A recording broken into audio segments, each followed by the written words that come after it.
നമ്മൾ നല്ല കാര്യങ്ങളല്ലേ വർഷങ്ങൾ ഓർക്കുന്നത്. എന്റെ വേണ്ടപ്പെട്ട ആള് മരിച്ച വർഷം ഞാൻ ഓർക്കുന്നില്ല. അതെനിക്ക് ഓർത്തെടുക്കാൻ കറുത്ത അധ്യായമാണ്.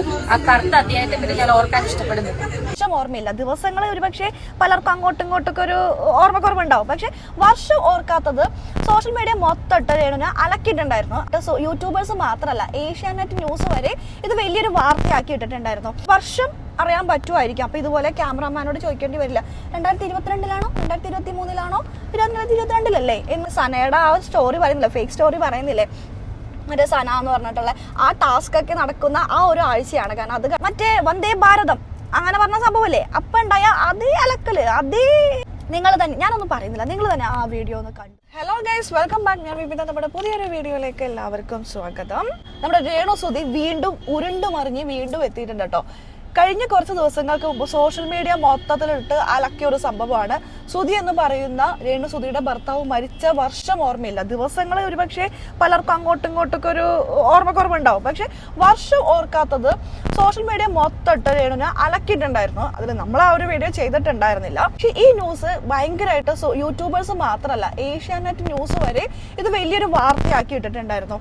രേണു സുധിക്ക് സ്വന്തം ഭർത്താവ് മരിച്ചത് വർഷം പോലും ഓർമ്മയില്ല എന്ന് പറഞ്ഞുകൊണ്ട് ഏഷ്യാനെറ്റ് ന്യൂസ് ലൈവ് വരെ ഒരു വാർത്ത ഇറക്കിയിട്ടുണ്ടായിരുന്നു. അതിനെക്കുറിച്ച് കഴിഞ്ഞ ദിവസം രേണു കൊല്ലത്ത്, സുധി എന്ന് പറയുന്ന സ്വന്തം ഭർത്താവിന്റെ നാട്, നമ്മുടെ രേണു സുധിയുടെ ഭർത്താവിന്റെ നാട്ടില് ഒരു പരിപാടിക്ക് വേണ്ടിയിട്ട്, ഒരു സലൂണിന്റെ ഇനോഗ്രേഷന് വേണ്ടിയിട്ട് കുണ്ടറയോ ആ സ്ഥലത്തോട്ടെന്ന് തോന്നുന്നു ആള് പോയിട്ടുണ്ടായിരുന്നു. ആ സമയത്ത് അവിടെ ഒരു മീഡിയക്കാരൻ വന്ന് ഒരു ചോദ്യം ചോദിച്ചു, രേണു ഏഷ്യാനെറ്റ് ന്യൂസ് ഇങ്ങനൊരു വാർത്ത ഇറക്കിയല്ലോ, രേണു സുധിക്ക് സ്വന്തം ഭർത്താവ് മരിച്ച വർഷം പോലും ഓർമ്മയില്ലെന്ന് പറഞ്ഞുകൊണ്ട് എന്താണ് രേണുവിന് ഇതിനെക്കുറിച്ച് പ്രതികരിക്കാനുള്ളത്? രേണു അവിടെ കിടന്ന് മറ്റേ വന്ദേ ഭാരതം അങ്ങനെ പറഞ്ഞ സംഭവല്ലേ, അപ്പൊ ഉണ്ടായ അതേ അലക്കല്, അതേ എന്താ പറയാ തപ്പിക്കളി തന്നെയായിരുന്നു. രേണു പറയുന്നത് അത് ഞാൻ എൻ്റെ ജീവിതത്തിൽ, നിങ്ങൾ കേട്ടില്ലേ, എൻ്റെ ജീവിതത്തിൽ നല്ല നല്ല കാര്യങ്ങൾ മാത്രമേ ഞാൻ ഓർത്തിരിക്കാറുള്ളൂ.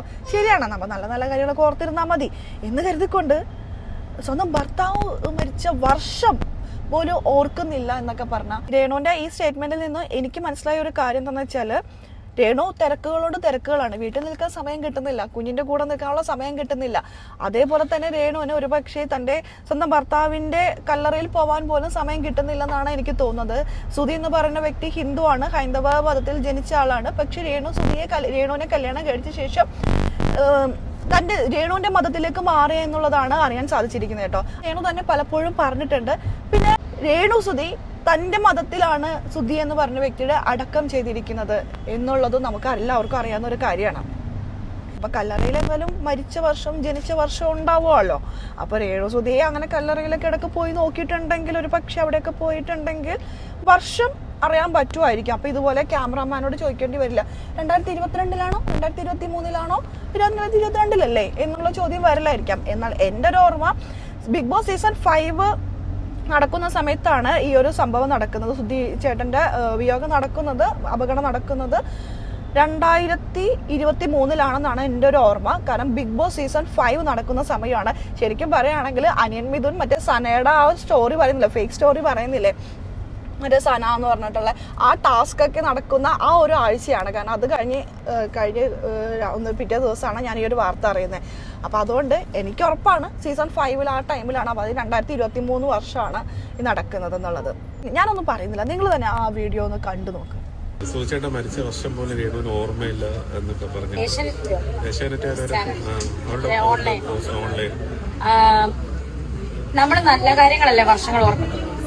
നമ്മുടെ ദുരന്തം നടന്ന വർഷങ്ങളൊന്നും നമ്മൾ ഓർക്കാൻ ഇഷ്ടപ്പെടാത്ത വർഷങ്ങൾ നമ്മൾ ഓർക്കാതെ, അത്രയോ അതിനുള്ള ഉത്തരം അതാണ്.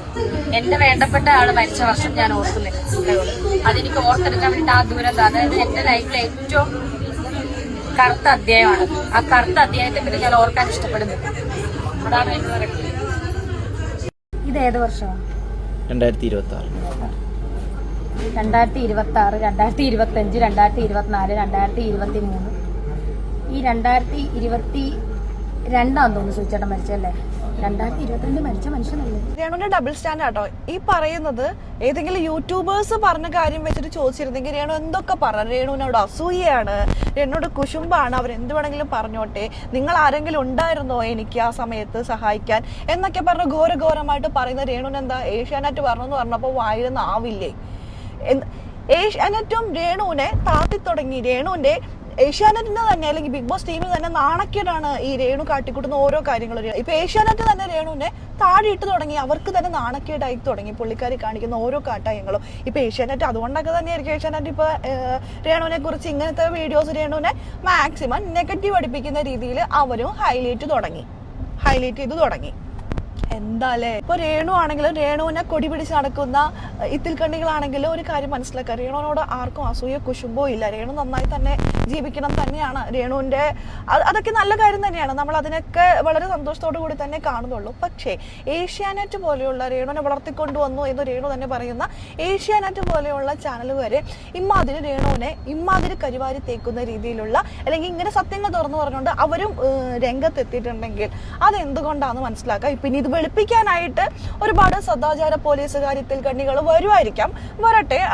അവർ മേടിക്കുന്നതിനുള്ള നീതി കാണിക്കണമല്ലോ. രേണുവിന്റെ കയ്യിൽ നിന്ന് എന്തെങ്കിലുമൊക്കെ നക്കാപ്പിച്ച വാങ്ങിക്കുന്നുള്ള നീതി കാണിക്കണമല്ലോ, അവർ കാണിച്ചു വരട്ടെ.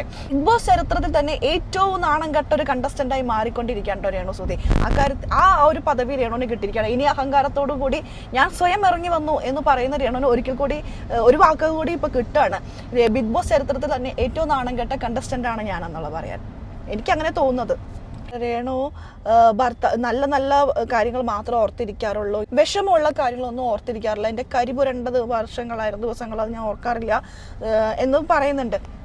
പക്ഷേ അത് നമ്മളിൽ പലരും അങ്ങനെയാണ്. മോശം കാര്യങ്ങളൊന്നും നമ്മൾ ഓർത്തിരിക്കാറില്ല, നല്ല നല്ല കാര്യങ്ങൾ മാത്രമായിരിക്കും പലരും ഓർത്തിരിക്കുന്നത്. പക്ഷെ സ്വന്തം ഭർത്താവ് മരിച്ച വർഷം ഓർത്തിരിക്കില്ലയോ? നിങ്ങളുടെ ഓരോ സ്ത്രീകളുടെ നിങ്ങളുടെ അഭിപ്രായം ഒന്ന് രേഖപ്പെടുത്താം എന്താണെങ്കിലും. അപ്പോൾ ഇത്രയേ ഉള്ളൂ നമ്മുടെ വീഡിയോ. അപ്പോൾ നമുക്കിനി അടുത്തൊരു വീഡിയോ ആയിട്ട് കാണാം. അതുവരെയൊക്കെ എല്ലാവർക്കും ബൈ ബൈ.